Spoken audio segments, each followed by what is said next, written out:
Boa noite a todos. Hoje é dia 7 de maio. Nós vamos estar iniciando então a aula de auditoria contábil, né? E eu vou dar continuidade ao tópico da semana passada, né? Que nós acabamos tendo problema, então eu vou falar mais um pouquinho sobre controle interno. E essa parte que eu preciso estar comentando com vocês é assim: o Comitê de Organizações Patrocinadoras, que é o COSO, né? Tá ali, ó, em inglês, né? Ele estabelece uma série de quesitos, né? Uma série de elementos, uma série de obrigatoriedades, né? Em relação ao controle interno. E como ele é um dos órgãos internacionais que as auditorias do mundo todo se baseiam para poder desenvolver o seu trabalho, né?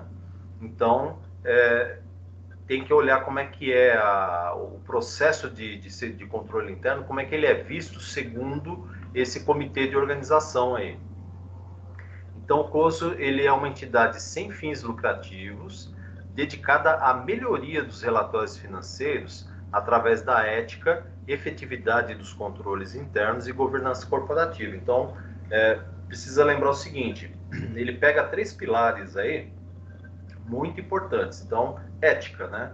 Nós já comentamos em relação à ética contábil, à ética da auditoria. Estamos falando dos controles internos, né? E tem a parte de governança corporativa, que é a gestão das empresas, a gestão corporativa, né? Que tem que ser levada em consideração também, que são 3 pilares extremamente importantes para que você tenha maior transparência e para que você tenha também maior confiabilidade nas demonstrações contábeis. Então, o que acontece aqui, né? Segundo o COSO, o controle interno é um processo. E esse processo aí, ele é constituído de 5 elementos que estão interrelacionados entre si e presentes em todo o controle interno. Então, o que vai acontecer? Ele vai falar dos 5 elementos, que é o ambiente de controle, avaliação e gerenciamento dos riscos, atividade de controle, informação e comunicação e monitoramento. Lembrando que, se eles estão interrelacionados, o que vai acontecer? Eles não têm uma ordem sequencial. Então, não vai acontecer assim, primeiro eu verifico o ambiente de controle, depois eu faço a avaliação, não. Tudo vai acontecer quase que simultaneamente, né? Então, à medida que você está avaliando o controle interno, você tem que estar vendo sempre os 5 elementos praticamente ao mesmo tempo, né? Vamos falar um pouquinho do primeiro elemento, que é o ambiente de controle, né? O ambiente de controle é a consciência de controle da entidade, sua cultura de controle, né? O ambiente de controle é efetivo quando as pessoas da entidade sabem quais são suas responsabilidades, os limites de sua autoridade e se tem a consciência, competência e comprometimento de fazer o que é correto da maneira correta. Então, é aquela coisa assim, ó, o funcionário ele tem que saber o que deve ser feito, certo? Como fazê-lo e eles têm que querer fazê-lo, né? Se a gente falar assim, olha, responder não para qualquer uma dessas perguntas é um indicativo de comprometimento do ambiente, ou seja, né, se o funcionário não sabe o que deve ser feito, não sabe como fazer e também não quer fazer, aí o que vai acontecer? Qualquer não aí vai comprometer o ambiente de controle. Então vai deixar de ter aquele compromisso, aquele envolvimento, né? Aquela coisa de vestir a camisa, né? O ambiente de controle, ele envolve competência técnica e compromisso ético.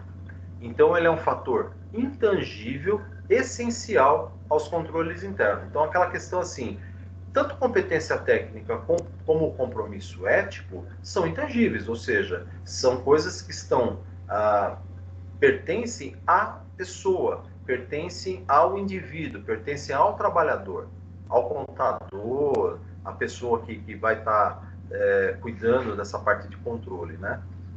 Não dá para você não tem como mensurar, mais ou menos isso, não teria como mensurar efetivamente, né? Porque ele é intangível, mas ele é extremamente importante, tanto a competência técnica como o compromisso ético.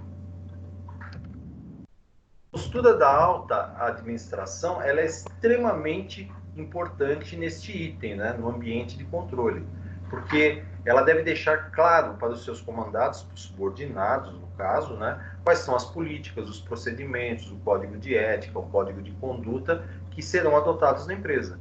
Então, o que vai acontecer? Todos essas políticas, procedimentos, códigos, etc., tem que estar por escrito.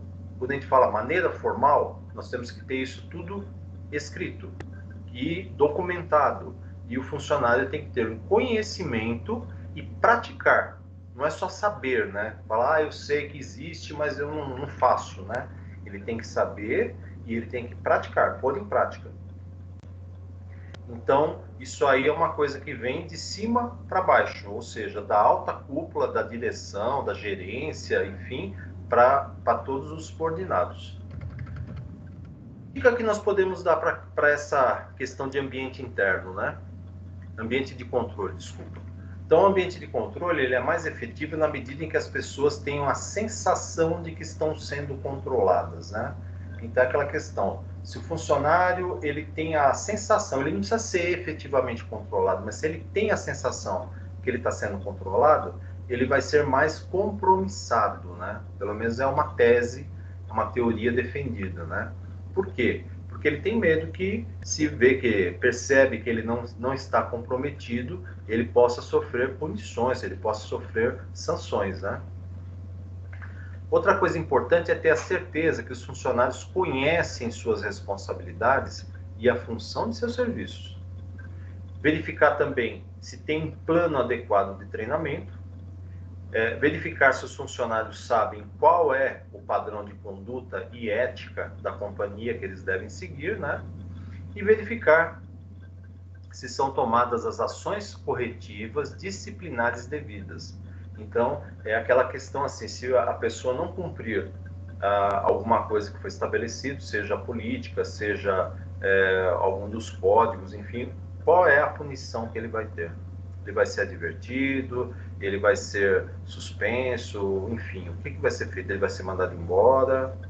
Então ele precisa saber, né, se tem ação corretiva e se ela está graduada de acordo com aquilo que o funcionário infringiu, né? Então, assim, não é correto logo no primeiro erro, no primeiro deslize, você mandar o cara embora. Mas, assim, você tem que chamar atenção, você tem que alertar, você tem que falar para ele saber, opa, pisei na bola, né? Então, agora eu preciso tomar mais cuidado. Ok? O elemento, ele fala para nós sobre avaliação e gerenciamento dos riscos, né? Então, as funções principais do controle interno, elas estão relacionadas ao cumprimento dos objetivos da entidade. Então, portanto, a existência de objetivos e metas é uma condição sine qua non, ou seja, ela é extremamente necessária, ela depende, né? Vamos dizer assim, os objetivos, existir objetivos e metas é tão necessário quanto os controles internos. Então, assim, não tem sentido ter controle interno se você não tem objetivo e meta. E não tem também sentido você ter objetivo e meta se você não tem o controle interno. Então, assim, um depende do outro. Por isso que fala sine qua non, certo? Se a entidade não tem objetivos e metas claros, não há necessidade de controles internos. Pronto. Se eu não sei o que eu preciso ou aonde eu quero chegar, não tenho nenhum objetivo, não tenho meta, para que eu vou controlar? Não faz sentido, né? Não tem por que fazer isso. Uma vez que a gente estabelece, identifica, né, os objetivos, as metas, o que nós vamos ter que fazer? Identificar os riscos que ameacem o seu cumprimento e tomar as ações necessárias para o gerenciamento dos riscos identificados. Então, eu preciso saber quais são os riscos e o que eu tenho que fazer para poder estar tentando corrigir, amenizar, evitar que eles aconteçam e assim por diante. A avaliação de riscos é a identificação e análise dos riscos associados ao não cumprimento das metas e objetivos operacionais, de informação e de conformidade. Tá? Então, todo esse conjunto ele forma a base para definir como esses riscos serão gerenciados.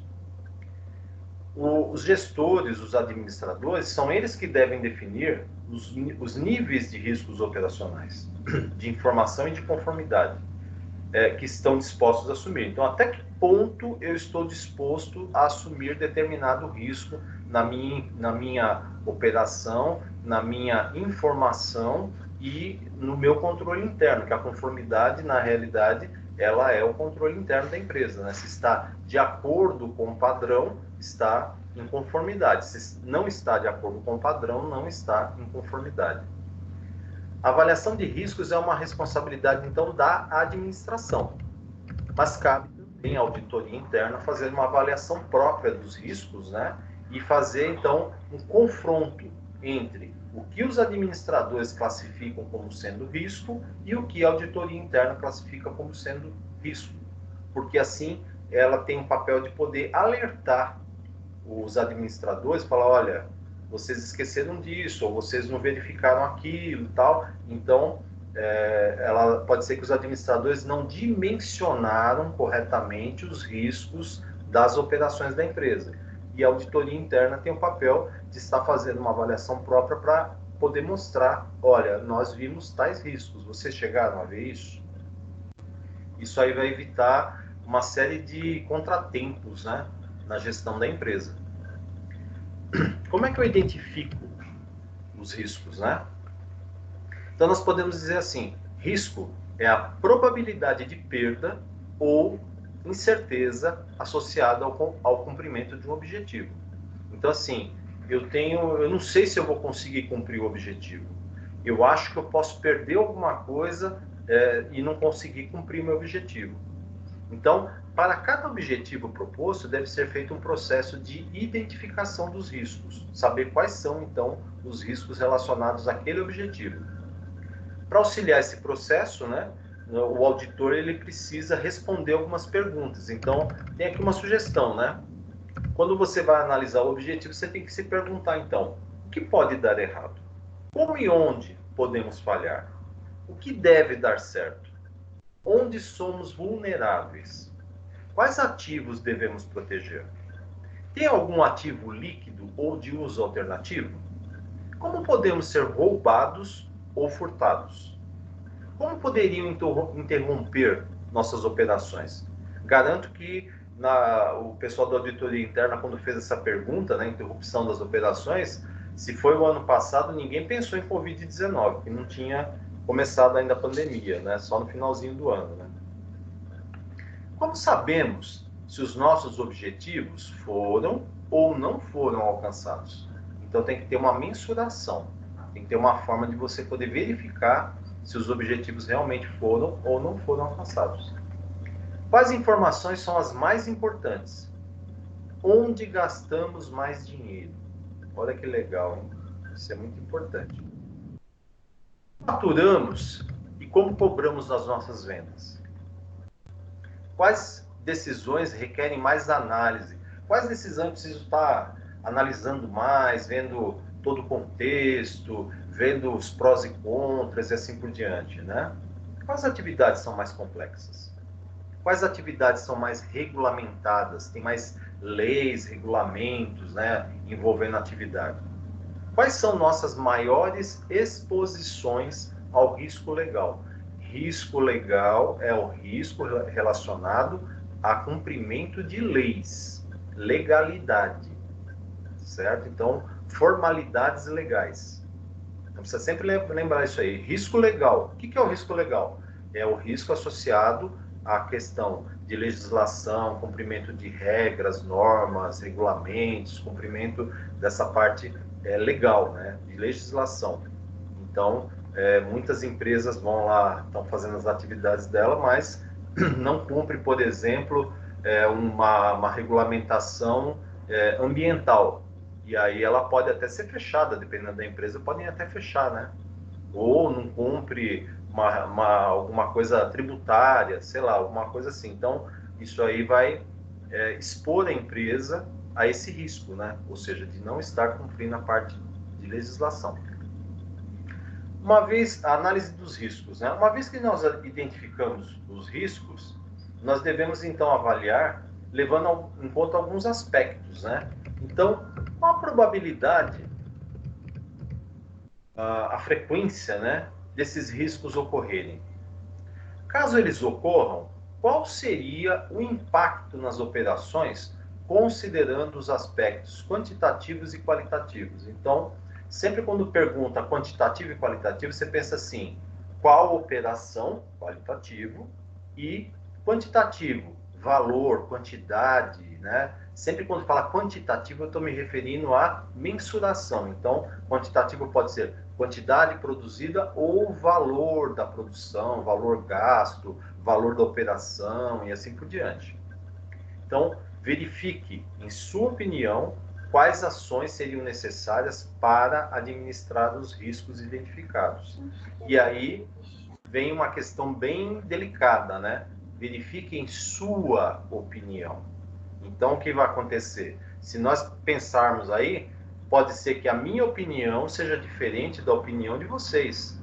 E se você trabalha numa empresa e você é o responsável pelo controle interno, você é o que coordena toda a parte de controle interno, aí tem uma grande responsabilidade, porque normalmente, a não ser que a pessoa seja um encarregado, um gestor, um diretor muito democrático, né, que vai ouvir a opinião de todo o grupo, né, mas vamos supor que ele não faça isso.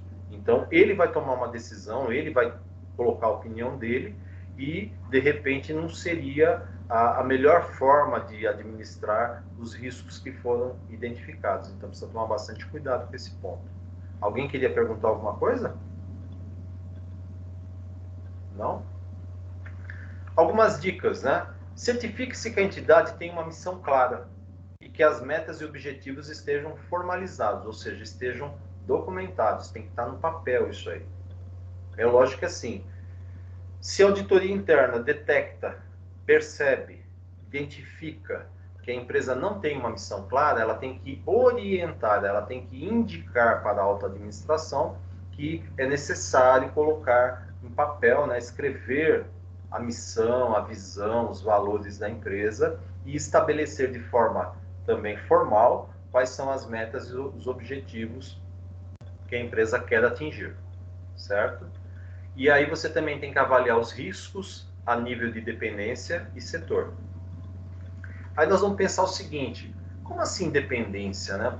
Não sei se o pessoal fica pensando assim dessa forma, mas vamos pensar assim: eu sou uma indústria, produzo um determinado produto, né? E agora nós estamos aí com esse problema todo da pandemia. Vamos supor que a minha empresa possa continuar trabalhando normalmente ou quase normalmente, só que nós nos deparamos com o seguinte: nós importávamos uma boa quantidade de matéria-prima de fora, de algum país, né? E como nós estamos meio que isolados agora, os países estão todos meio isolados, nós não podemos comprar mais, não podemos importar mais. E aí aquela questão, nós temos fornecedor aqui dentro do Brasil desse item ou dessa matéria-prima? Então é bem delicado. E tem muita empresa que ela não se preocupa com isso. Por quê? Ela tem que pensar assim: se num determinado momento é mais prático, é melhor, é mais barato, é mais estratégico você importar os insumos, você tem que ter pelo menos um plano B, caso você não possa fazer isso, de ter fornecedores nacionais aqui dentro do país que possam suprir a sua necessidade. E aí a sua dependência fica mais atenuada, né? O risco de dependência fica mais sob controle. E a questão do setor, né? Será que o nosso setor, ele é meio cartelizado, né? Por exemplo, setor de automóveis, né? O setor de automóveis é um cartel, ninguém entra. Não é assim, só as grandes companhias é que conseguem trabalhar nesse setor, né? O setor de álcool, né?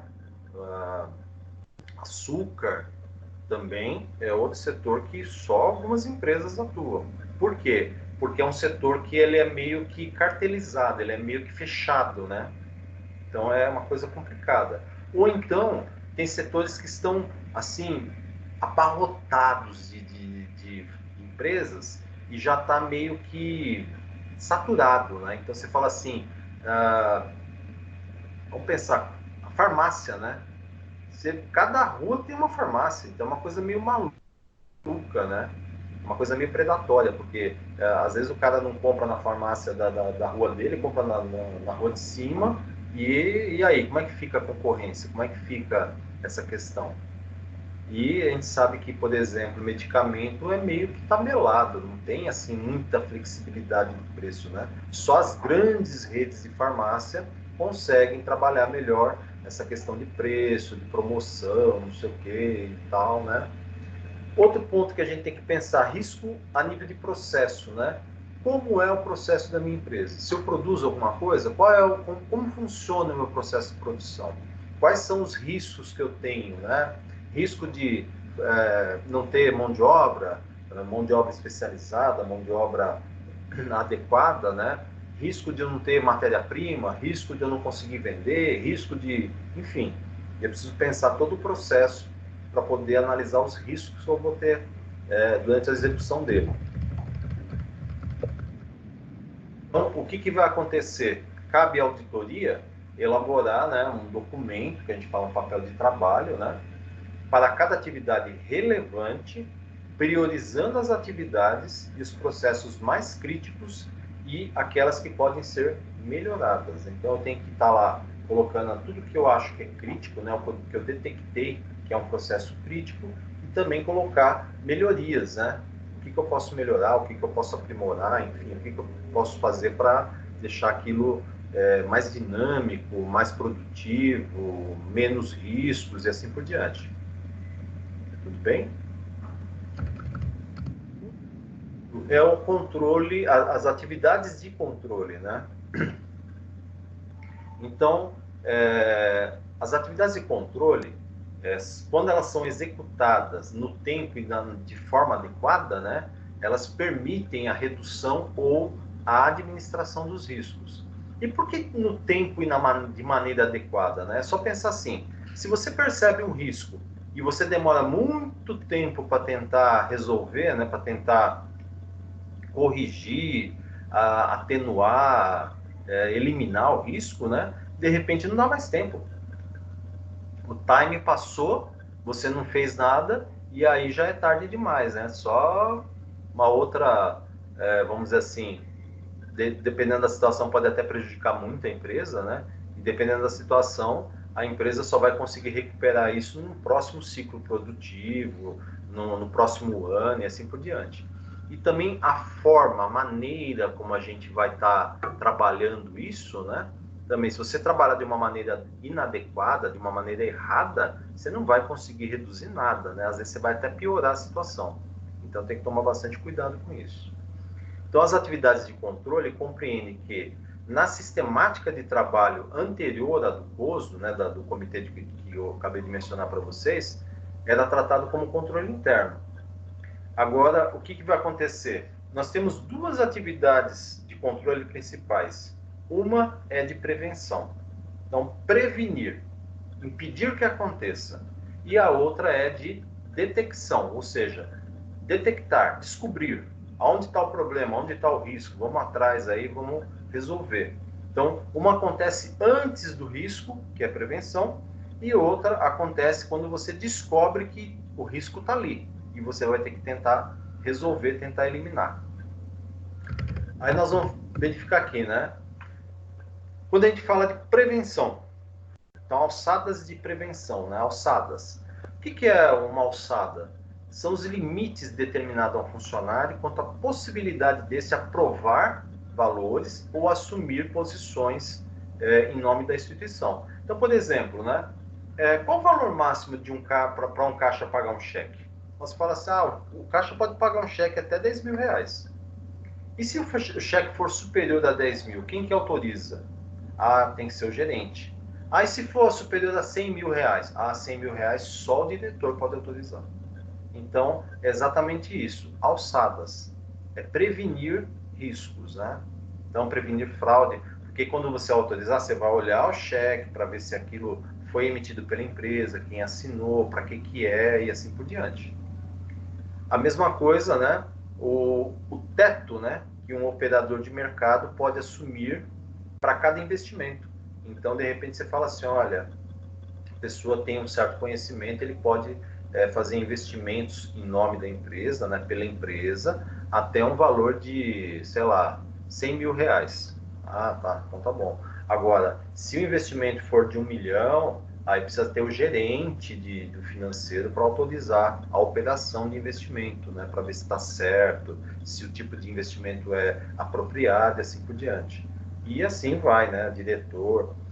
Mesma coisa, alçada operacional para comitê de crédito, né? Então vamos pensar o seguinte: eu posso liberar crédito para os meus fornecedores à torta e à direito? Ou eu preciso analisar para ver, olha, o fornecedor tem capacidade de pagamento, ele é bom pagador, ele é adimplente, ele compra bastante da gente, já tem um relacionamento sólido com a empresa, tal. Então, são esses elementos aí que têm que ser avaliados. Então, de repente, tem empresas que já têm até estabelecido qual o limite de crédito para cada tipo de empresa, né, de cliente que ele vai ter e assim por diante. Agora, tem empresas que não têm. Então, a cada vez que o cliente vai estar comprando a crédito, tem que ser feita uma avaliação, né? Então, precisa ver quem tem autorização, quem tem a alçada, né, para autorizar um limite de crédito para um determinado cliente, por exemplo.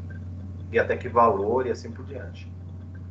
Outra coisa, né, são autorizações, prevenção também. Então, autorização. A administração determina as atividades e transações que necessitam de aprovação de um supervisor para que sejam efetivadas. Alguma coisa o funcionário pode fazer sozinho. Outra coisa, ele vai ter que chegar e falar, o gerente, supervisor, sei lá quem, você me autoriza a fazer isso? Então, é aquela questão, por exemplo, né? Dependendo do que precisa, o próprio funcionário vai lá, pega material, por exemplo, no almoxarifado, sem precisar de autorização de ninguém. Dependendo do tipo de material, se é um material mais caro, um material mais específico, sei lá o que, ele precisa da autorização de alguém. E assim vai também em relação a todos os procedimentos, a todas as operações realizadas dentro da empresa. Até um certo ponto, né, você mesmo pode tomar a decisão, você mesmo pode autorizar a operação. Dependendo da situação, precisa de uma autorização superior, né? Mesma coisa, por exemplo, você vai fazer uma compra numa loja, vai lá na Casa Bahia comprar alguma coisa, né? Aí você fala pro vendedor, me dá aí um desconto. Aí ele fala, eu consigo até 15% de desconto. Você fala, não, 15% é pouco. Aí ele fala, então peraí que eu vou falar com o meu gerente para ver se ele autoriza um desconto maior. Aí o gerente já tem um poder, né, uma autorização maior, ele pode falar, não, eu posso dar até 25% para você e tal, mas quem pode dar um percentual maior? O gerente. O funcionário, o vendedor não tem autorização para poder dar um desconto maior do que 15%, por exemplo. Certo? Outro item é conciliação. Ontem mesmo, na aula que eu estava trabalhando ontem, em Práticas Contábeis 3, eu comentei sobre conciliação, só que nós estamos falando de conciliação contábil, né? O que é a conciliação? É você confrontar, no caso de conciliação contábil, confrontar os saldos contábeis com relatórios gerenciais ou outras fontes gerenciais. E, na realidade, a conciliação nada mais é do que isso mesmo. Você está vendo uma determinada coisa, né, um valor, uma informação, alguma coisa, você vai pegar a mesma informação de bases diferentes. Então, olha, eu quero saber qual foi o valor de vendas que nós fizemos esse mês aqui, né? Então, o sistema gerou um relatório. Então pede um relatório gerencial lá do faturamento que eu quero confrontar, eu quero conferir. Ou seja, verificar de duas fontes diferentes se aquela informação está batendo, se ela está correta, né? Então, isso é detecção. Revisões de desempenho, né? É o acompanhamento de uma atividade ou processo para a avaliação de sua adequação ou do seu desempenho, em relação sempre ao quê? Às metas, aos objetivos, aos benchmarks, né? Que benchmarks é sempre essa questão de parâmetro, né? A gente fala, o benchmark, então assim, parâmetro. Você fala assim, eu quero atingir uma rentabilidade comparado ao CDI. Então, o que você está falando? Olha, o meu benchmark é o CDI. Então, ele é a base, ele é o parâmetro. Então, quando a gente fala assim, em relação ao quê? Em relação às metas da empresa, em relação aos objetivos que foram estabelecidos, em relação aos parâmetros, aos benchmarks que foram estabelecidos pela empresa. Assim como o acompanhamento contínuo do mercado financeiro, no caso dos bancos, né, de forma a antecipar mudanças que possam impactar negativamente a entidade. Então, vamos ver alguns exemplos? Monitoração do comportamento, por exemplo, de usuários de cartão de crédito, né? Então, por que você tem que estar monitorando isso, né? Se você é uma empresa que lida com isso, de repente apareceu uma compra num lugar que o dono do cartão não costuma comprar, um lugar assim totalmente inusitado, às vezes até fora do nosso país, né? Às vezes as pessoas, o pessoal do cartão de crédito identifica que o proprietário do cartão, o cartão X lá, está sendo comprado, fazendo uma operação lá na Venezuela. Ele falou, opa, peraí, mas o cara está aqui no Brasil. Vamos ligar para ele para verificar se essa compra procede, né? Para ver se é ele mesmo que está fazendo, ou se clonaram o cartão dele, né? Ou então produtos totalmente diferentes, né? Ou então valores muito elevados. Então, é um exemplo que a gente pode estar utilizando. Monitoramento e questionamento de flutuações abruptas nos resultados das agências, dos produtos, das carteiras próprias e terceiras. Então, assim, se der uma variação muito absurda, né, precisa verificar por que aconteceu isso, por que caiu demais. Normalmente, quando são quedas, né? Quando tem um aumento assim, às vezes também eles precisam verificar por que aconteceu, mas normalmente são as quedas, né? Mas é exatamente isso, monitorar, que é acompanhar, e questionar quando você percebe que tem alguma coisa diferente, estranha, né? Fora do comum. Monitoramento também de valores realizados e orçados em unidades, né? Com o objetivo de identificar dificuldades e problemas. Então, as modernas empresas, as empresas que têm um padrão de gestão mais moderno, elas trabalham sempre com orçamento. Ah, mas como assim orçamento? Exatamente. A empresa fala assim, olha, nosso planejamento estabeleceu que nós queremos produzir isso, isso e isso, nessa quantidade esse ano, vender e tal, mas para isso nós temos um orçamento, né? Ou seja, nós podemos gastar até X. E aí o orçamento é dividido pelos setores, pelas áreas e assim por diante. Por quê? Para você poder atingir aquele objetivo, você também não pode gastar demais, né? Falar, eu quero vender 1 milhão de unidades, mas daí você gastou muito mais do que estava previsto e aí você não vai ter quase lucro nenhum. Não é isso que as empresas querem, né? Então, elas fazem sempre essa questão de verificar quanto é o orçamento, quanto está sendo gasto e tal, para poder identificar algum problema, alguma dificuldade. Acompanhamento da concorrência, isso acontece o tempo todo, né? Uma empresa está sempre acompanhando a sua concorrente, sempre visando conquista de mercado, conquista de clientela, novos produtos e assim por diante. Ok? Segurança física. A segurança física ela envolve tanto a prevenção quanto a detecção.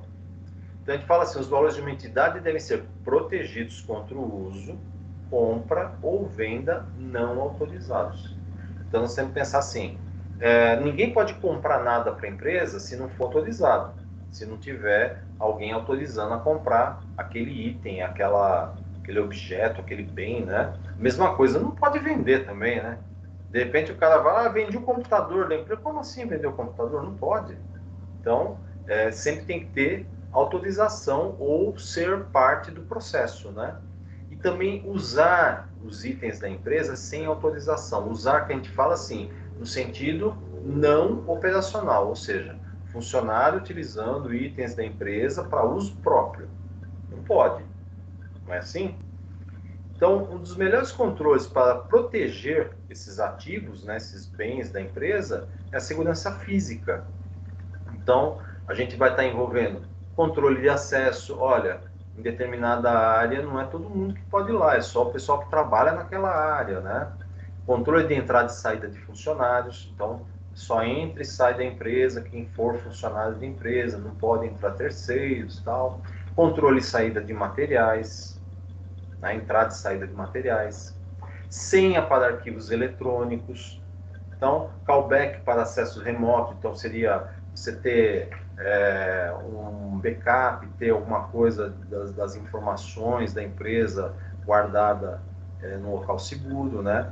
Criptografia, dependendo das informações, é interessante você fazer a criptografia para que não sejam lidas por alguém que a empresa não queira, né?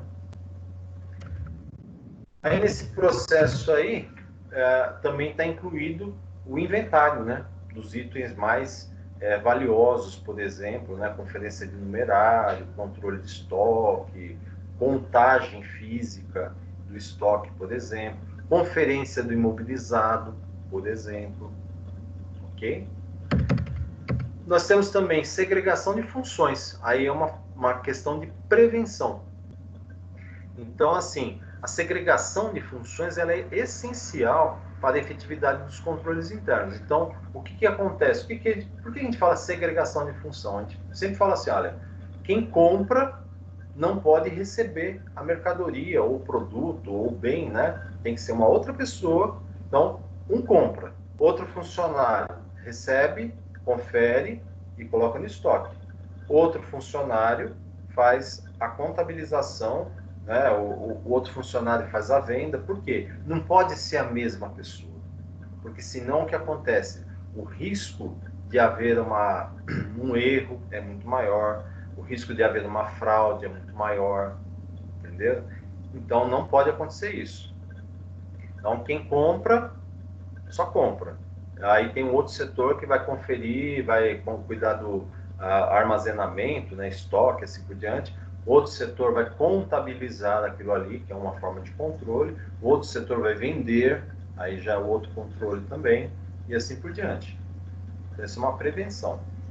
Nós temos também os automatizados, né, que eles envolvem tanto a prevenção quanto a detecção. Então, nós temos os controles gerais, são dois tipos, né? Controles gerais, que eles vão estar, então, nos centros de processamento de dados, né? Controles na aquisição, desenvolvimento e manutenção de programas, sistemas, tal, aquela coisa toda, né? O geralzão da empresa, e o controle de aplicativos. Então, a gente tem que pensar assim, quais os aplicativos que a empresa tem lá disponível para ser trabalhado, muita coisa tem finalidade específica, né? Outros têm integração entre um e outro para poder validar bem as informações, né? Checagem de informações e assim por diante. Mas basicamente é isso, né? Controles gerais, que envolve o todo, né? E o controle de aplicativos. Normatização interna é prevenção também.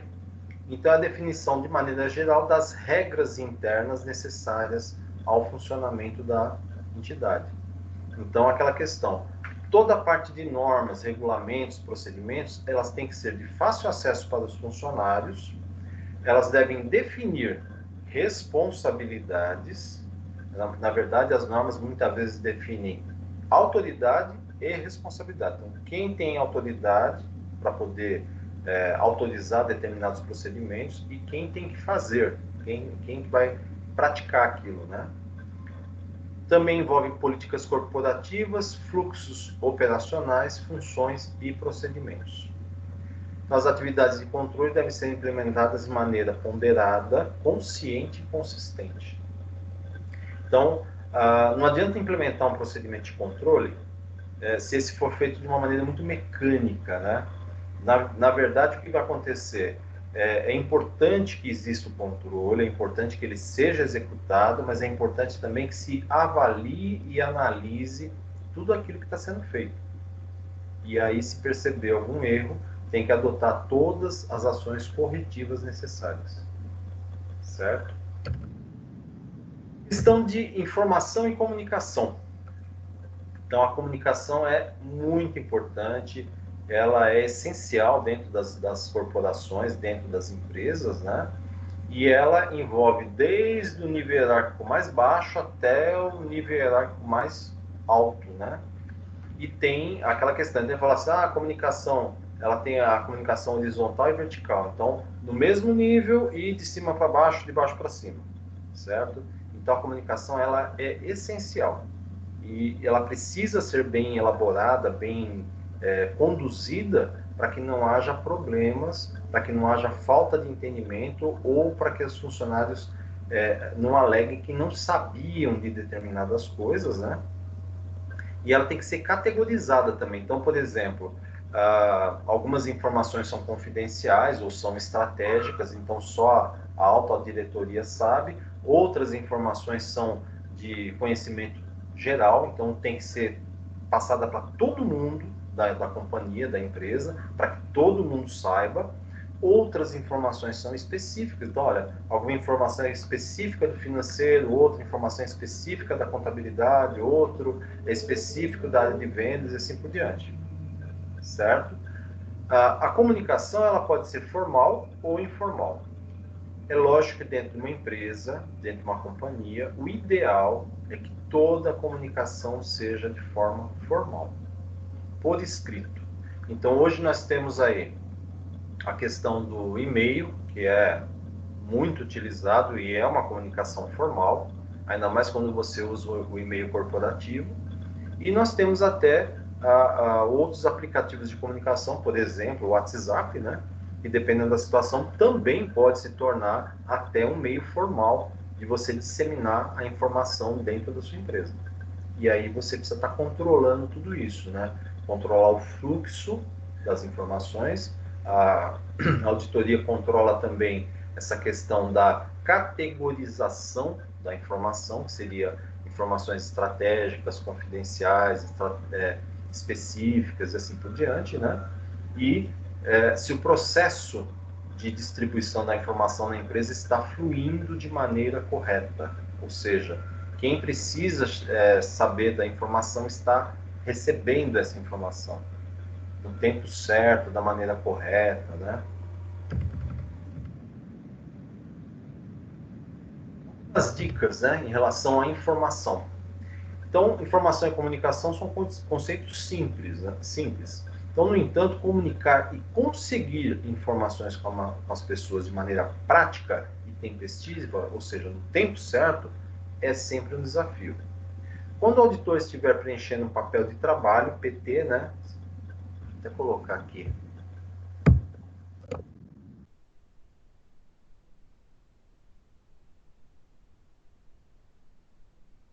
Uma atividade ou um processo, é importante avaliar a qualidade dos sistemas e fluxos das informações pertinentes ao setor ou à dependência que está sendo auditada, né? Uma maneira simples, né, de fazer isso aí é respondendo algumas perguntas, né? Você pergunta assim: a dependência, a unidade, o setor consegue a informação que necessita de maneira prática e no tempo certo, tempestiva? Então, precisa ver se está conseguindo. O setor, a unidade, a área, a dependência, tem conseguido obter as informações importantes para a avaliação dos riscos internos e externos? A dependência tem conseguido obter informações de desempenho, informações que permitem saber se os objetivos operacionais de informação e conformidades estão sendo atingidos? Então, isso é importantíssimo, né? O objetivo está sendo atingido, as informações estão chegando adequadamente, a conformidade, ou seja, o controle interno está funcionando corretamente? O setor, a unidade, a dependência identifica, captura, processa e comunica as informações necessárias a seus clientes e fornecedores em tempo hábil e de maneira prática? Então, saíram algumas perguntinhas para a gente poder trabalhar essa questão da informação. E vocês sabem também uma coisa importante, às vezes a gente fala alguma coisa, a gente explica alguma coisa e as pessoas que estão ouvindo o que nós estamos falando não estão entendendo. Estou errado no que eu estou falando? Não, professor. Porque, assim, tem algumas coisas que a gente tem que elaborar antes de sair falando, porque nem todo mundo vai conseguir entender a maneira que a gente está explicando. Correto? Então, mas vamos pensar assim. às vezes eu estou explicando um conteúdo, explicando algum tópico, alguma coisa, eu, professor, acho que eu estou sendo claro.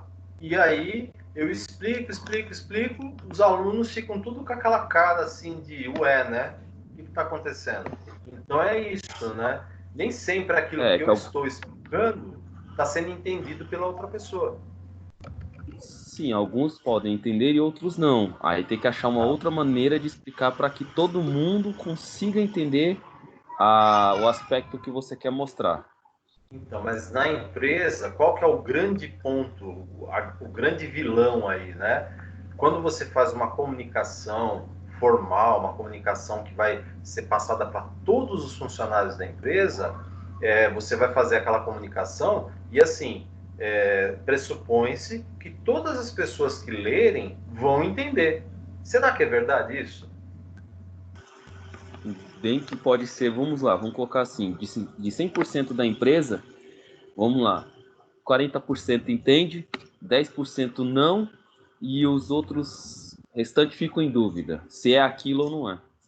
Então, mas isso não pode acontecer. Esse é o ponto que eu queria chegar. Então, a questão da comunicação é fundamental. Quando você fizer uma comunicação que vai pegar toda a estrutura da empresa, desde o do peão, lá, desde o operário até a alta cúpula, você tem que usar uma linguagem mais simples, mais clara, mais objetiva, para que todo mundo entenda. Sim. Se você vai fazer uma comunicado para a alta cúpula da empresa, aí você pode fazer uma coisa mais estruturada, mais um linguajar mais coloquial, mais, né, técnico, tudo mais, porque o pessoal que está lá vai entender, né? Então é isso que a gente tem que fazer. Sim, porque assim, a questão da parte interna da empresa, a empresa em si todo, tem uma divisória da hierarquia. O pessoal do RH, recursos humanos, do escritório, você pode fazer uma coisa mais detalhada, com uma explicação mais focada a eles. Mais técnica, Agora a né? questão, isso, mais técnica. Agora a questão do pessoal que trabalha no setor lá, do outro lado, o operador de máquina, os ajudantes, você tem que fazer uma explicação de uma maneira com que ele consiga entender o que veio de, vamos supor, que seja transmitido para ele da mesma maneira que foi transmitido para o pessoal da RH, do recursos humanos, da alta cúpula, para todo mundo se unir e ver que a informação é única, não é diferenciada. Então, mas isso a gente percebe com bastante clareza, né?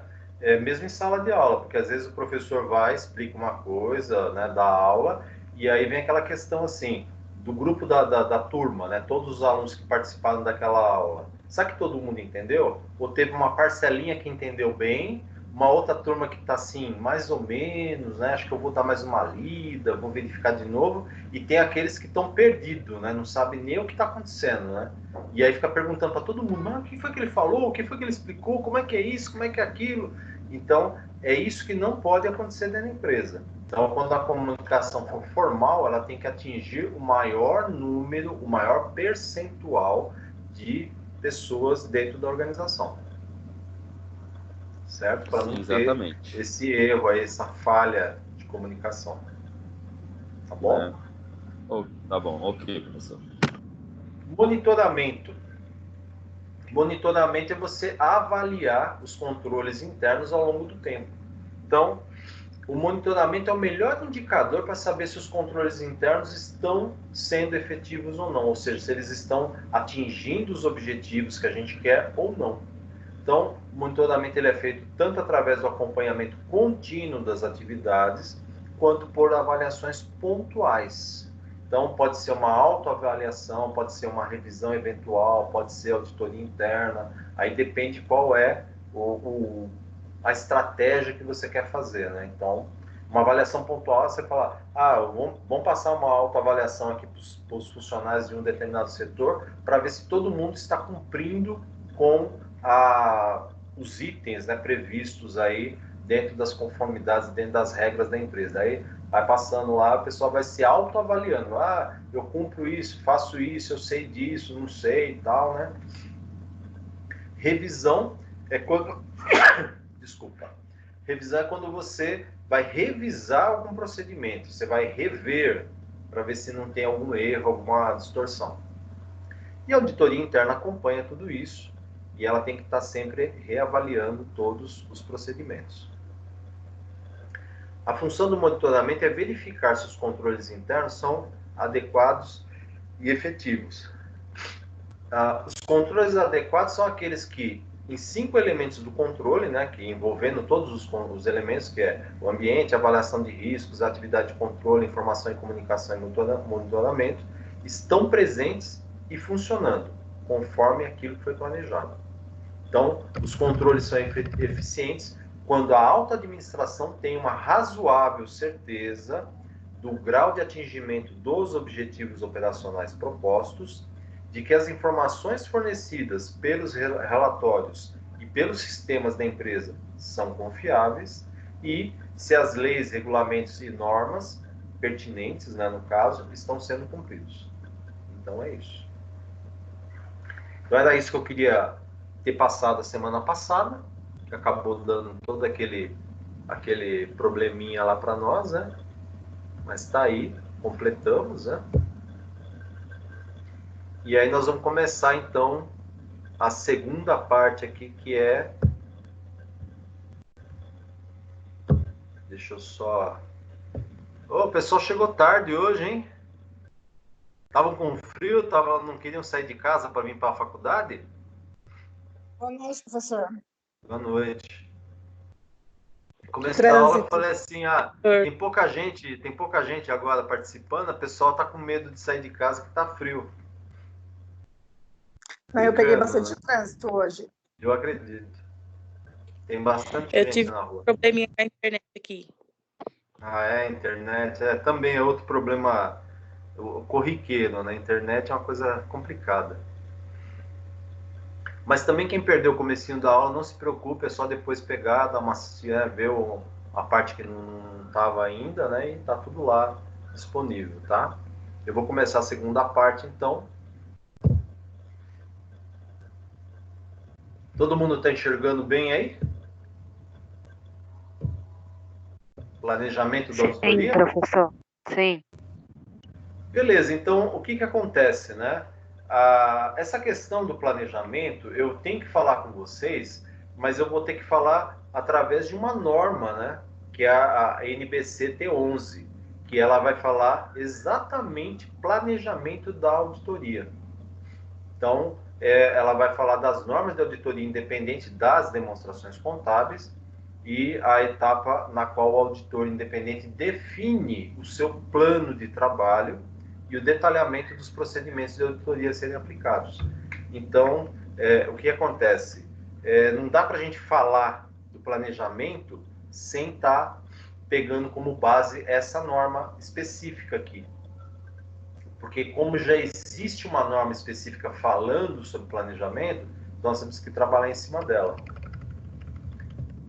Então, o que acontece, né? Conceituação, disposições gerais. O planejamento da auditoria é a etapa do trabalho na qual o auditor independente estabelece a estratégia geral dos trabalhos a executar na entidade a ser auditada, elaborando a partir da contratação do serviço, estabelecendo a natureza, a oportunidade e a extensão dos exames, de modo que possa desempenhar uma auditoria eficaz. Então a gente fala assim, quando é que começa o planejamento da auditoria? No momento que é feita a contratação do serviço. Então, contratou o serviço de auditoria externa, eu já começo a fazer o planejamento, certo? E aí, eu vou estabelecer qual a natureza dessa auditoria, qual é a oportunidade, ou seja, o que eu preciso, que época que eu vou, como é que eu vou abordar e assim, e a extensão dos exames. Então, assim, eu vou ter que examinar quantos por cento dos itens, né, das contas contábeis ou das contabilizações, enfim, de tudo que é feito na contabilidade, para que eu tenha uma auditoria eficaz. Então, é tudo isso que tem que estar lá no planejamento. O planejamento da auditoria é muitas vezes denominado de plano de auditoria ou programa de auditoria.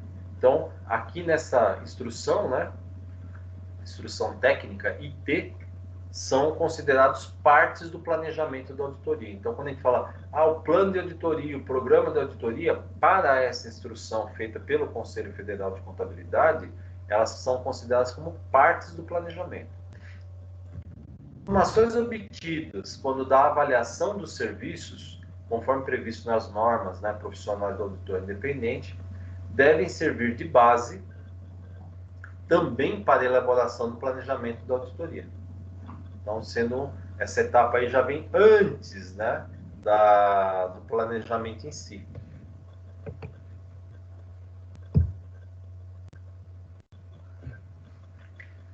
O auditor independente deve ter em conta, né, ele deve sempre pensar, né, sempre entender que o planejamento da auditoria é um processo que se inicia na fase de avaliação para a contratação dos serviços.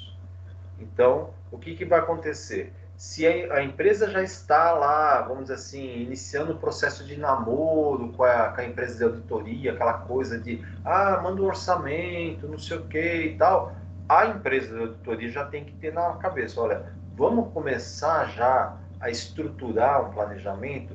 Aí você vai falar assim, mas já antes mesmo de contratar, é que a empresa de auditoria, o que vai acontecer? Ela já tem mais ou menos estruturado os planejamentos para o tipo de empresa que ela vai prestar auditoria.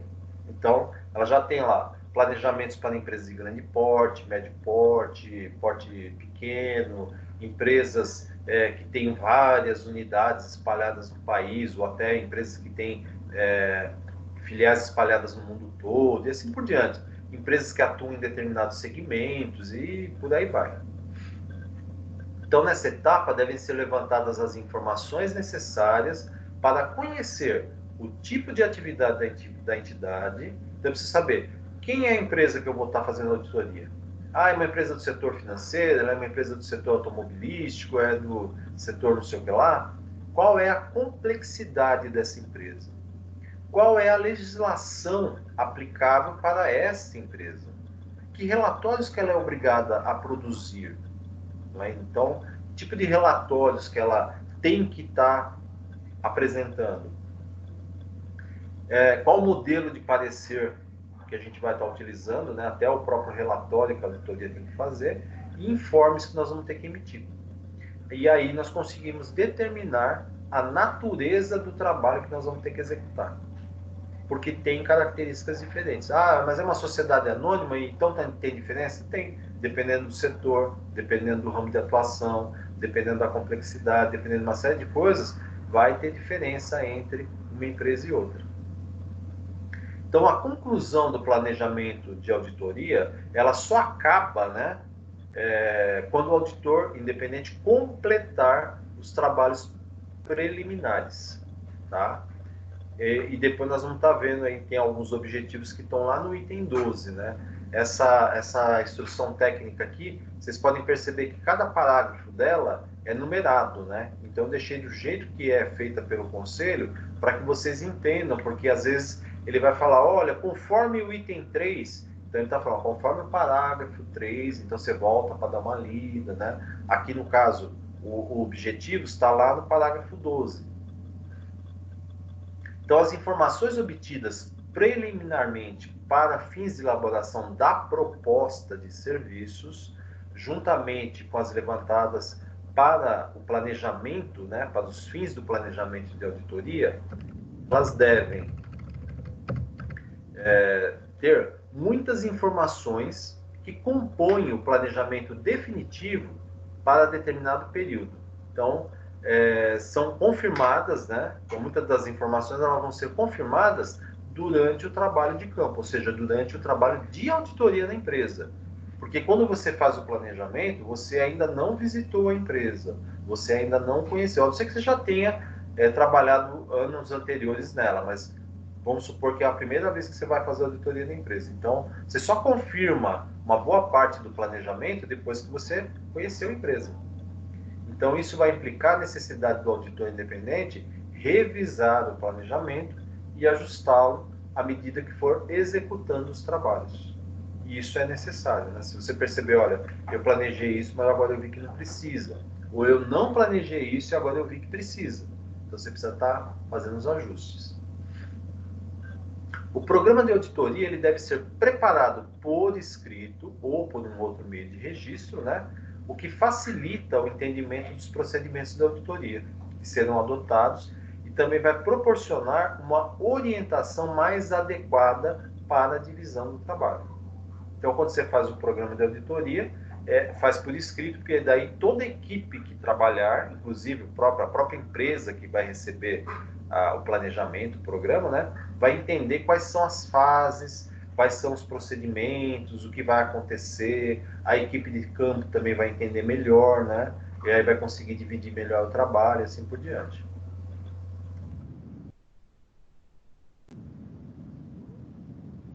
Então, o detalhamento dos procedimentos de auditoria a serem adotados devem esclarecer o que o auditor necessita examinar na entidade, com base no seu sistema contábil e nos controles internos.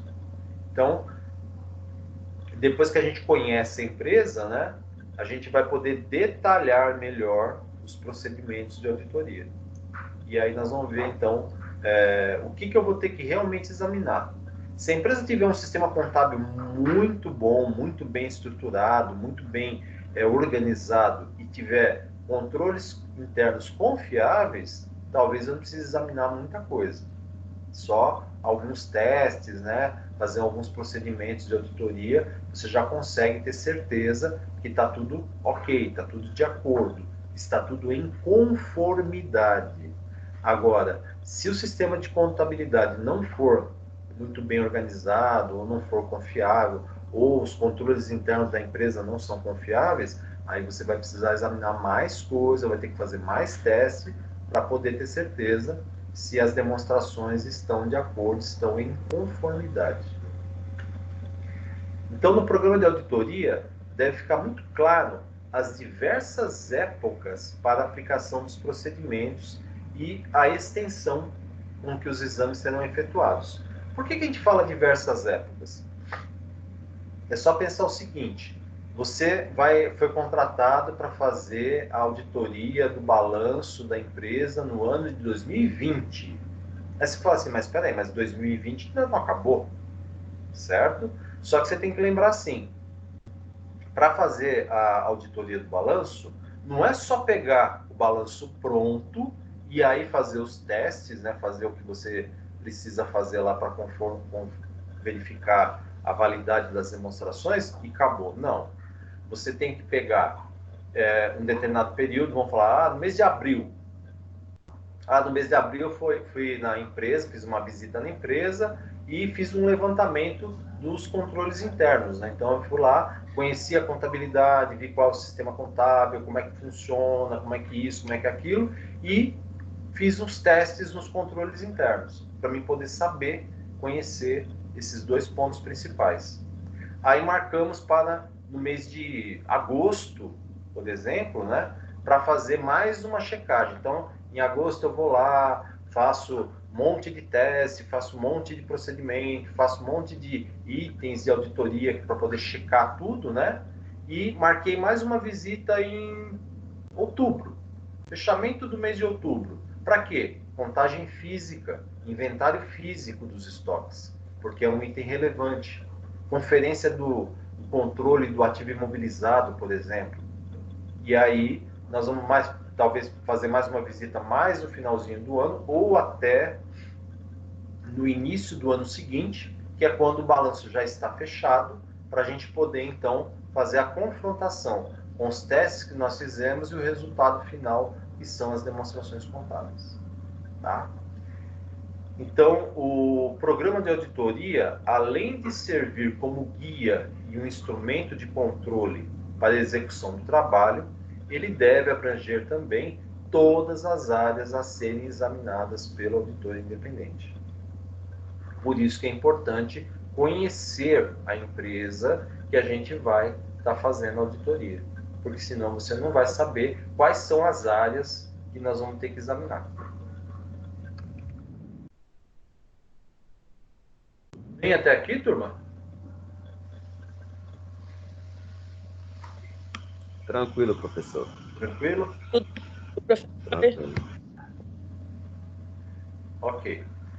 Então, alguns objetivos aí, ou os principais objetivos do planejamento de auditoria. Então, vamos pensar assim, os principais. Então, essa instrução está dizendo para nós o seguinte, olha, esses são os principais objetivos do planejamento de auditoria. Mas cada auditoria, cada empresa de auditoria pode estabelecer mais objetivos do que esses daqui. De repente eu falo assim, olha, só esses objetivos não são suficientes, eu também vou colocar mais alguns objetivos. Esses são os principais. Então a gente fala assim, olha, um objetivo, obter conhecimento das atividades da entidade para identificar eventos e transações relevantes que afetem as demonstrações contábeis. Não são todas as transações, não são todos os eventos que a empresa faz que são relevantes, que são significativos. Então, a auditoria tem que conhecer quais são, né, conhecer a atividade da entidade, da empresa, no caso, né, para poder identificar alguns eventos, algumas transações que sejam relevantes, que vão afetar as demonstrações, para fazer teste, para poder fazer a checagem. Ela não vai poder checar tudo, então ela vai fazer por amostragem. E aí ela precisa saber qual é o escopo dessa amostragem, né? Qual a quantidade de itens que eu vou ter que verificar. Também eu preciso, outro objetivo é proporcionar o cumprimento dos serviços contratados com a entidade dentro dos prazos e de acordo com os compromissos previamente estabelecidos. Então, assim, não dá, de jeito nenhum a auditoria pode chegar no mês, vamos supor, combinou que depois que fechasse o balanço, 20 dias depois ou 15 dias depois, a auditoria já ia dar o relatório e já ia dar o parecer. Então, fechou o balanço no dia 10 de janeiro do ano seguinte. Então, nós estamos falando de 2020, 10 de janeiro de 2021. E aí, até o final de janeiro tem que estar prontinho o relatório da auditoria e o parecer da auditoria. Aí vai, olha, não deu tempo, nós ainda precisamos verificar umas coisas e tal. Não pode. Então, assim, os prazos são muito importantes, têm que ser cumpridos à risca, e os compromissos que foram traçados lá no contrato, né, que é a proposta de serviço de auditoria, tem que ser cumprido também. Tá? Outro objetivo é assegurar que as áreas importantes da entidade e os valores relevantes da entidade, contidos em suas demonstrações contábeis, recebam a atenção necessária, né?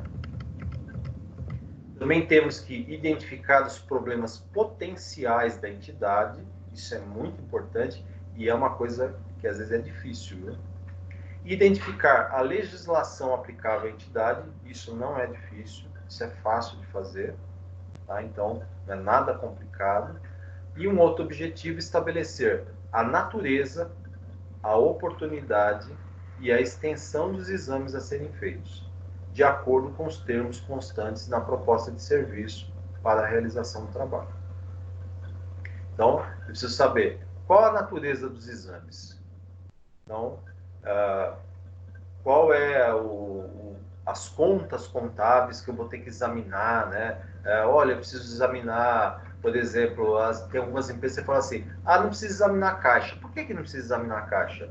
Porque às vezes o valor que tem registrado no caixa é um valor tão pequeno, tão insignificante, que não vale a pena. Em compensação, você vai falar assim, olha, nós precisamos verificar aplicações financeiras. Por quê? Porque nós temos um valor muito significativo, muito representativo em aplicações. Então, nós vamos ter que verificar. Então, a natureza é saber identificar quais são as contas que nós vamos ter que verificar e, dependendo da situação, os setores também que a auditoria vai ter que verificar. A oportunidade é quando? Então, quando que nós vamos fazer isso? Quando que nós vamos fazer aquilo? Em que mês que a gente vai fazer isso? Quando eu vou fazer inventário físico? Quando que eu vou fazer os testes em tal setor ou em tal setor? E a extensão dos exames é assim, quantos testes, quantos procedimentos de auditoria nós vamos ter que fazer? Por isso que a gente fala natureza, oportunidade e extensão. Tá?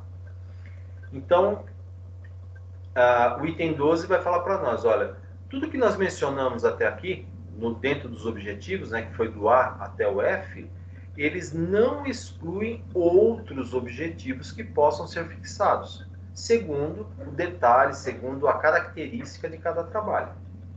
Especialmente quando houver envolvimento com partes relacionadas e auditoria das demonstrações contábeis consolidadas. Então, você vai falar, o que é isso, professor?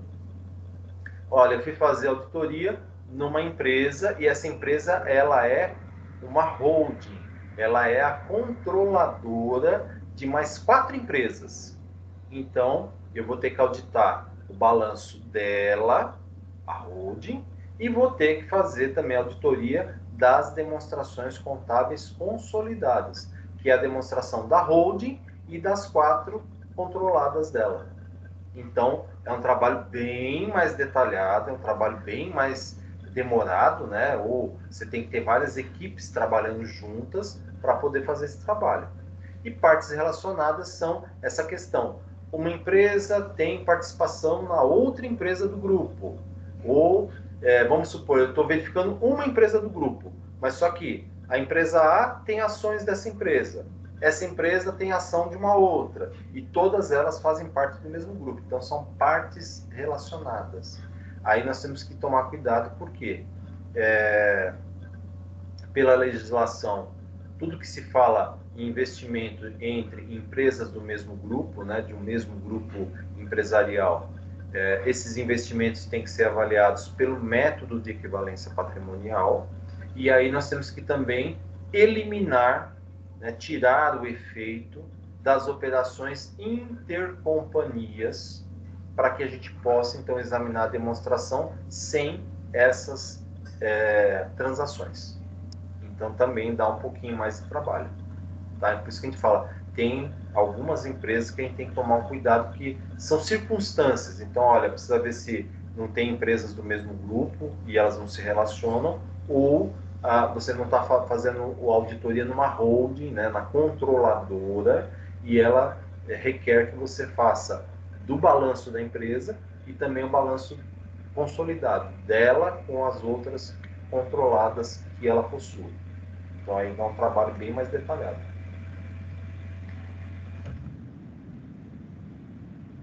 Algumas informações e condições para elaborar então o planejamento da auditoria, né? Então nós vamos estar falando aqui alguns itens importantes para a gente poder então estar elaborando o planejamento. Então assim, primeiro, né, o conhecimento das atividades da entidade.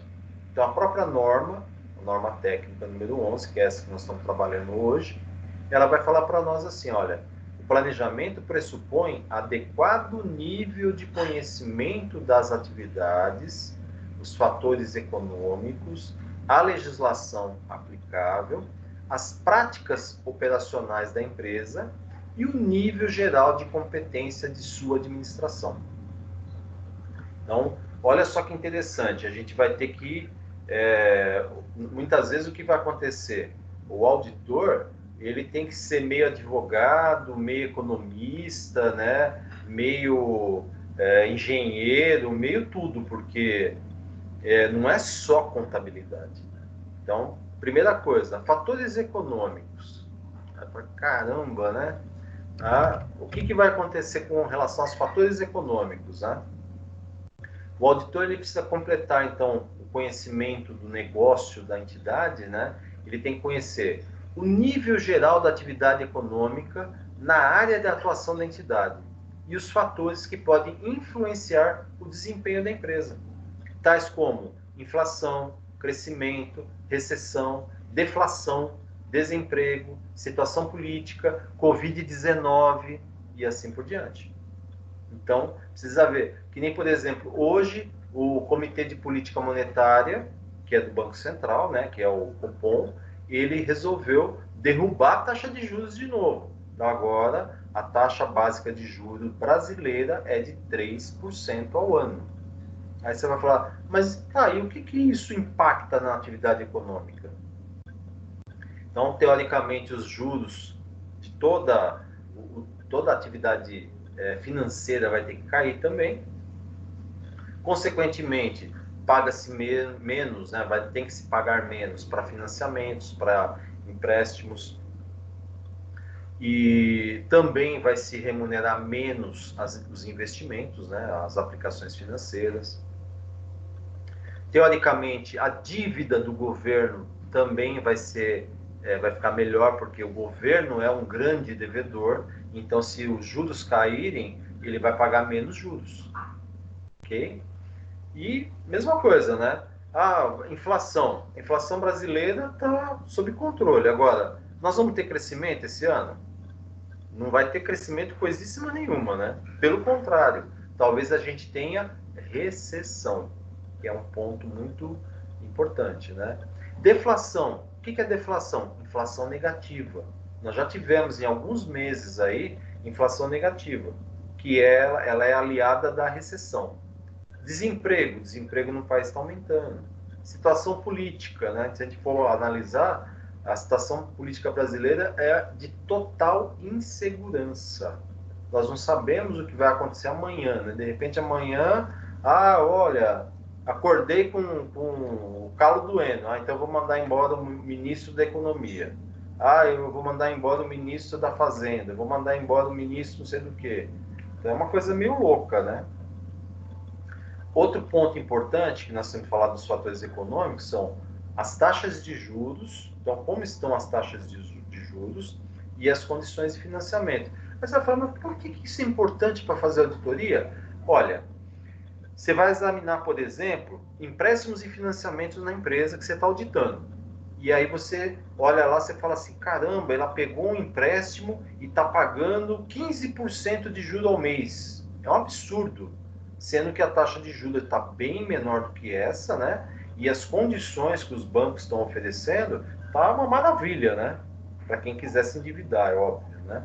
Então, assim, para fazer essas comparações. Olha, a empresa está muito endividada porque ela precisa renegociar os contratos de empréstimo ou os contratos de financiamento, tentar fazer alguma coisa para melhorar esse perfil de endividamento dela. Da mesma forma que a gente tem que conhecer as políticas governamentais, como política monetária, política fiscal, política cambial, tarifas para importação e exportação, para ver como isso afeta o desempenho da empresa que nós estamos auditando. Também, se existe controle sobre capitais externos, né, se existe alguma coisa desse tipo na empresa, para poder, então, fazer um perfil melhor, né, de análise em relação à conjuntura econômica e como ela afeta a empresa que nós estamos auditando. A análise preliminar desses fatores é a base para nós identificarmos riscos que possam afetar a continuidade operacional da entidade. Então, a existência de contingências, né? Quando a gente fala contingências, são processos, né? Então, olha, para a empresa ter um processo fiscal, está sendo averiguada, ou ela tem um processo trabalhista, ela tem um processo previdenciário, tem alguma... Então, algum processo. Também podem ser problemas que podem acontecer. Então, como assim? Olha, uma contingência ambiental, ela não está cumprindo uma norma de segurança ambiental para não poluir o meio ambiente, não poluir a água, não poluir isso, não sei o que lá. Então, isso vai gerar um problema futuro. É uma contingência ambiental. Obsolescência, por exemplo, do seu maquinário, né? Então, é uma indústria e ela tem um parque maquinário enorme, que representa um grande valor dentro das demonstrações contábeis. Só que são máquinas antigas. Eles não estão renovando o parque maquinário, todos os equipamentos de produção, né? Então, o que vai acontecer? Com o tempo, né, mais um tempinho, esse maquinário será obsoleto. A empresa continua produzindo? Pode continuar, mas a produtividade dela vai cair muito. E aí vai prejudicar o desempenho, vai prejudicar o resultado futuro dela. E a auditoria tem que estar observando isso. E também outros aspectos, né, que podem impactar nas demonstrações contábeis, né?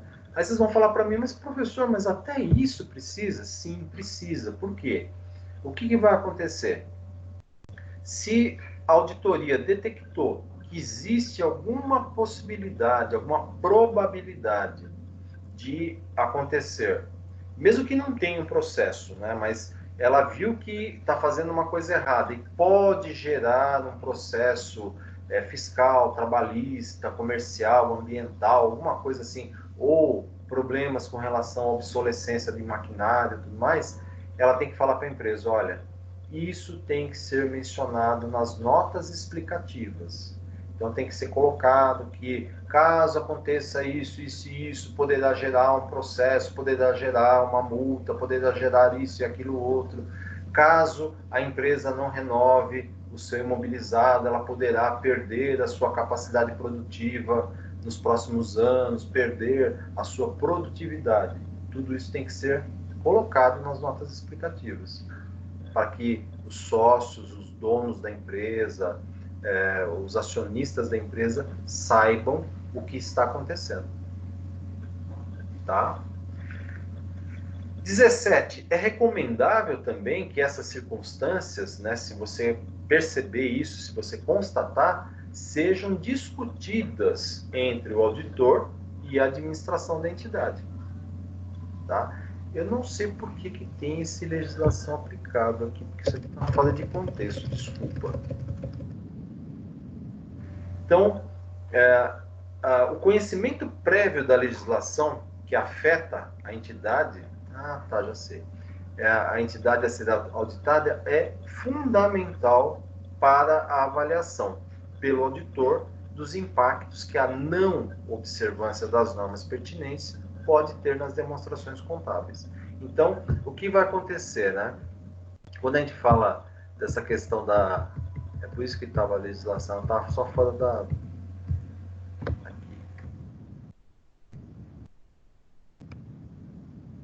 Então, o que acontece? Se a empresa não cumprir determinada legislação, o que isso acarreta para ela?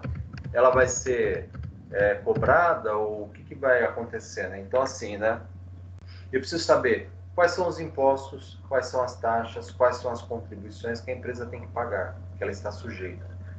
Contribuições sociais que ela precisa pagar, que ela está sujeita. Regulamentação própria do setor, da atividade, se houver, tá? As informações que a entidade deve fornecer a terceiros em função da sua atividade, né? Por exemplo, bancos, companhias abertas, seguradoras, fundo de pensão. Por quê? Vamos supor, por exemplo, um banco. Ele é uma sociedade anônima, perfeito.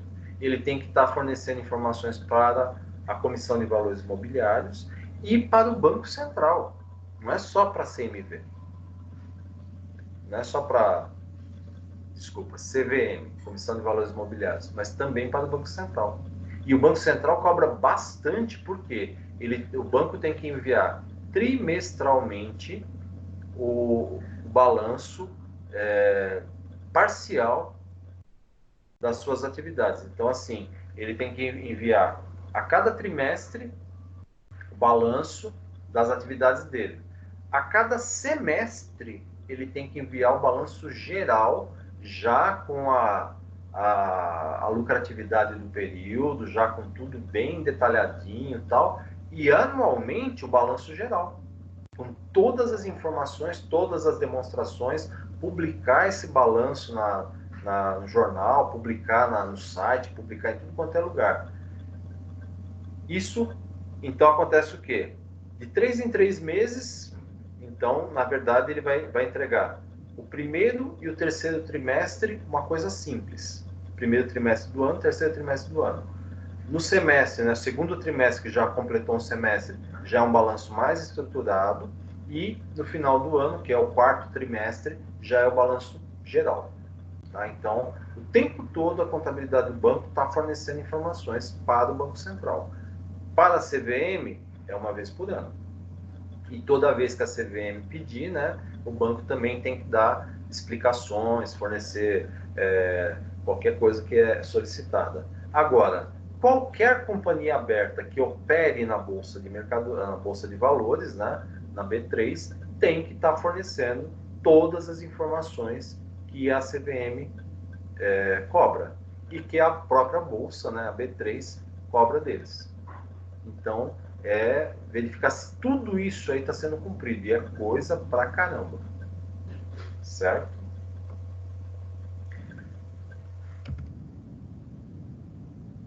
O importante são as práticas operacionais da entidade. Então, uma entidade tem uma dinâmica nas transações regulares que propõe o seu objeto social. Então, nós precisamos lembrar assim, quando a empresa, nós estamos falando de auditoria independente, então nós estamos falando de sociedade anônima, né? Pode ser capital aberto, pode ser capital fechado, mas é uma sociedade anônima, é uma companhia que tem ações. Então ela não vai ter um contrato social, ela vai ter um estatuto social. E aí no estatuto social ela tem o objeto social, que é o grande objetivo, o objetivo macro da empresa, que é o objetivo maior que ela precisa atender, né? E aí nós precisamos verificar, para atender esse grande objetivo, ela tem que fazer algumas transações que são regulares, que vai acontecer o tempo todo, que vamos dizer assim, fazem parte da atividade operacional da empresa. E aí o que nós vamos ter que fazer? Então, dentro desse conceito de continuidade, acho que vocês lembram do princípio da continuidade, né? A empresa é constituída e não tem um prazo para deixar de existir, né? Ela vai fazendo todas as atividades dela de uma maneira normal durante todo o tempo que ela estiver funcionando. Então, o que o auditor precisa verificar? A natureza das atividades, que é para atingir o objeto social, e o tipo de operações que a empresa realiza. Então, natureza e tipo de operações. Localização das instalações e o grau de interação entre elas. Então, eu preciso verificar assim, olha, eu tenho uma unidade industrial da empresa que fica localizada em determinado local, tem uma sede administrativa, ou é tudo junto no mesmo lugar, né? Então, mesmo que seja no mesmo lugar, qual é o nível, qual é o grau de interação entre essas instalações? Então, assim, entre diretoria, parte administrativa, parte operacional, TI e assim por diante. Os produtos que a empresa fabrica, ou os produtos que ela comercializa, ou os serviços que ela faz. Então, eu preciso saber isso aí. Os mercados que ela atua e qual é a participação no mercado. Então, você fala assim, ela atua no comércio varejista, tá? Comércio varejista de eletrônicos. Qual a participação que ela tem nesse segmento? Certo? Os sistemas de controle interno das principais atividades. Então, quais são as principais? Isso aí não é um ponto fechado, tá? Você pode, aqui tem o rol aí que eles colocaram, mas de repente pode ser alguma outra atividade, mas vamos pegar vendas, compras, produção, pessoal, recursos humanos, né? Estocagem, os estoques, tesouraria. Então, de repente você vai falar, mas tem o financeiro também. Por isso que eu estou dizendo, o etc. está dizendo para nós outras atividades que a auditoria considera como sendo relevantes, principais. As margens de resultado operacional bruto, margem de contribuição e a margem de resultado líquido, certo? As políticas de venda, políticas de marketing, de compras, de estocagem, de produção, política de manutenção e conservação dos bens e políticas relacionadas aos recursos humanos da empresa.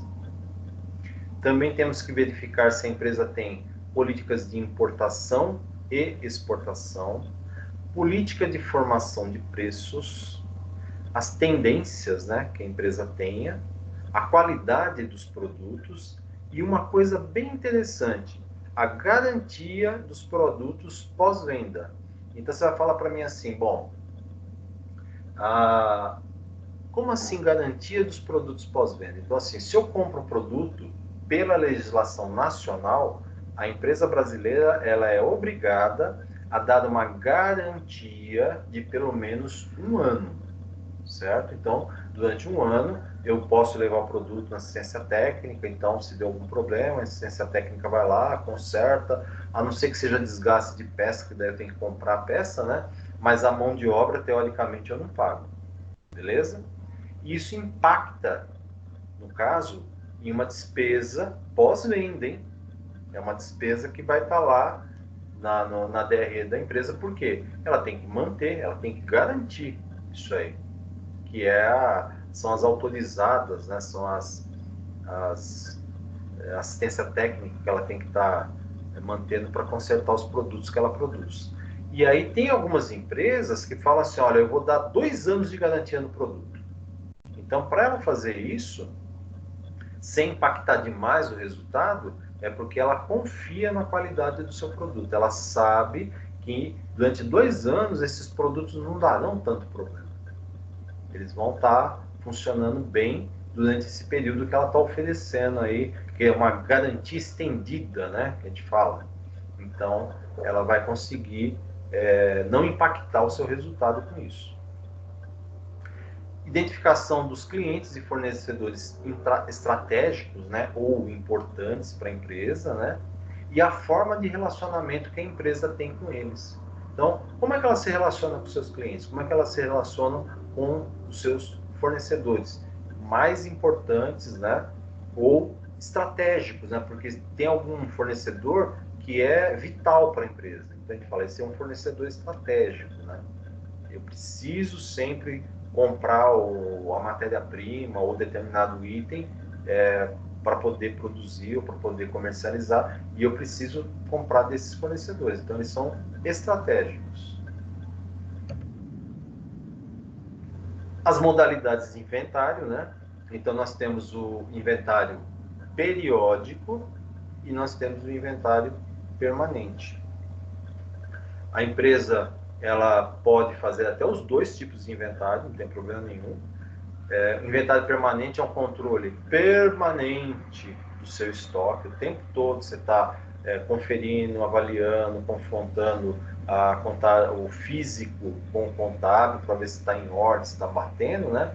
E o inventário periódico é quando você faz o inventário uma vez por ano ou só quando a auditoria está fazendo a checagem das demonstrações e vai lá e acompanha a contagem física para checar se o físico, né, o que está lá guardado no estoque mesmo, está batendo com os valores contabilizados na contabilidade.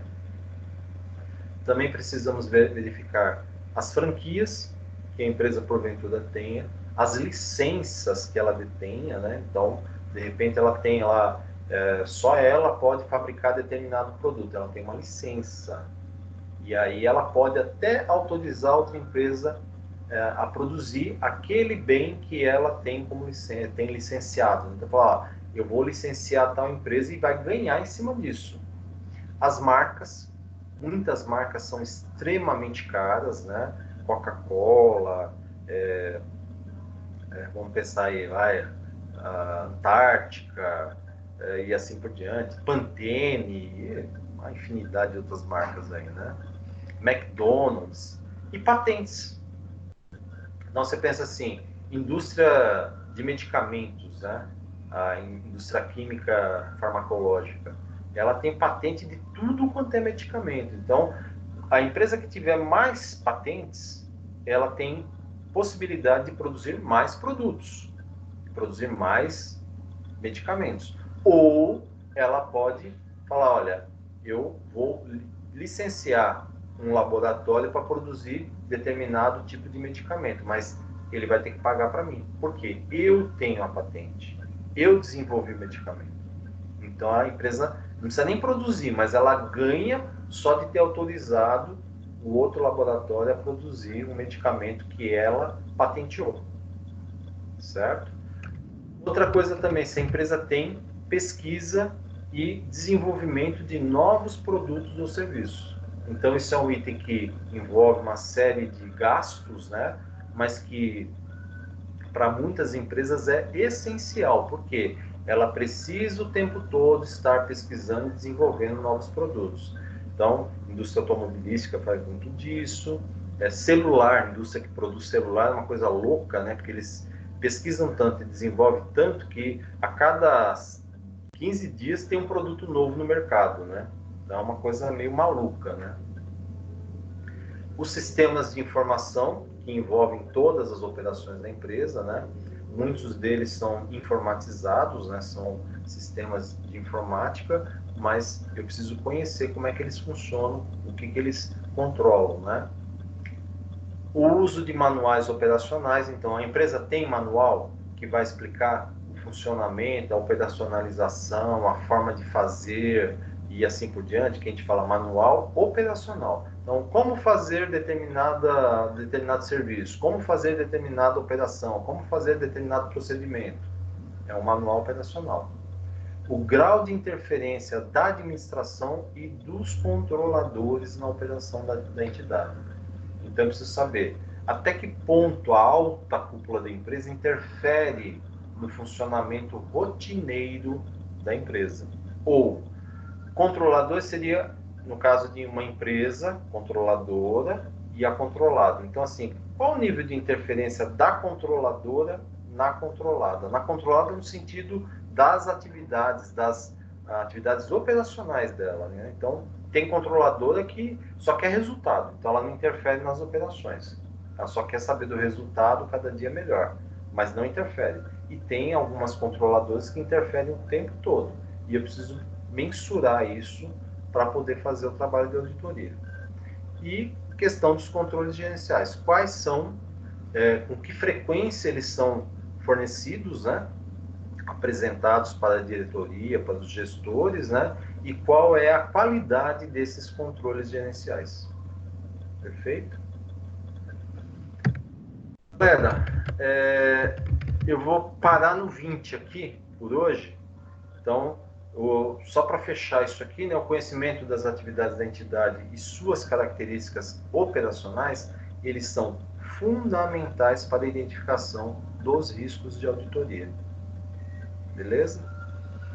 Eu vou dar uma pausa e na semana que vem eu completo essa parte aqui, porque assim, é uma parte extensa, né? Então, o que eu queria só para a gente fechar o raciocínio hoje é assim, o planejamento de auditoria não é uma coisa simples, não é uma coisa assim corriqueira, né? Você fala, o planejamento é uma coisinha simplesinha. Não, ele é bem complexo e estruturado. E quanto mais detalhado a auditoria conseguir fazer esse planejamento, porque precisa lembrar, você faz um planejamento preliminar e depois, à medida que você começa a conhecer a empresa na primeira visita, segunda visita, você vai corrigindo, você vai melhorando esse planejamento, né, para poder detalhar o trabalho que você vai fazer como auditor. Então, assim, é um planejamento bem elaborado. E se não for bem elaborado, ele não vai repercutir aquilo que é necessário, que é uma boa auditoria, uma auditoria confiável, né, que vai dar um respaldo, então, nas demonstrações contábeis. Então, por isso que tem que ser muito, muito, muito bem feito. Ok?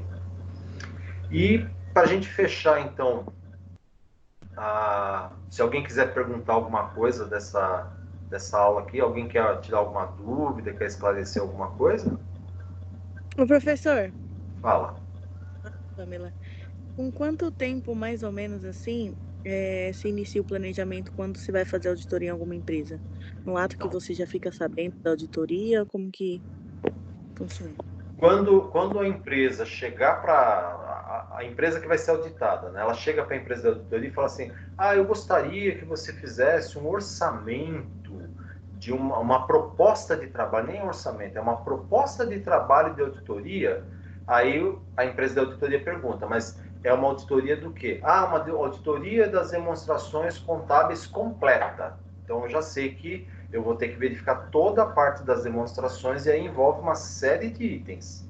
Então, quando eu fizer a proposta, alguém da auditoria, né, da diretoria, gerência da auditoria lá, já começa a fazer um levantamento, antes mesmo de sair a proposta da auditoria, já vai fazendo um levantamento, né, sobre ramo de atividade, regulamentação, nível de complexidade das operações, quem foi a última empresa que auditou ela, né, eles se conversam entre si para começar a conhecer. Então, assim, a gente pode dizer que no momento que você faz a proposta de serviço de auditoria, já se inicia o processo de planejamento. E aí, quando formaliza o contrato de auditoria, você intensifica mais esse planejamento, se faz estrutura melhor do planejamento, e quando você começa a visitar a empresa, se for a primeira vez que você vai fazer auditoria nela, né? Então, quando você visita ela pela primeira vez, você vai pegando os pontos que você ainda não conhecia, para então aprimorar o seu planejamento. Ok? Eu me lembro que o senhor comentou uma vez que se pesquisa um pouco antes sobre a empresa, né, para poder entender como que a empresa funciona. Isso aí eu lembro. Exatamente. O senhor comentou. Senão, não tem como fazer o Então tá, planejamento. Tá bom? tá certo. Obrigada. Então, pessoal, olha, eu vou comentar com vocês, mas assim, eu falei no começo da aula, mas vamos lá. Eu vou parar a gravação, tá? Então, não é dizer que eu estou encerrando a aula, só vou parar a gravação agora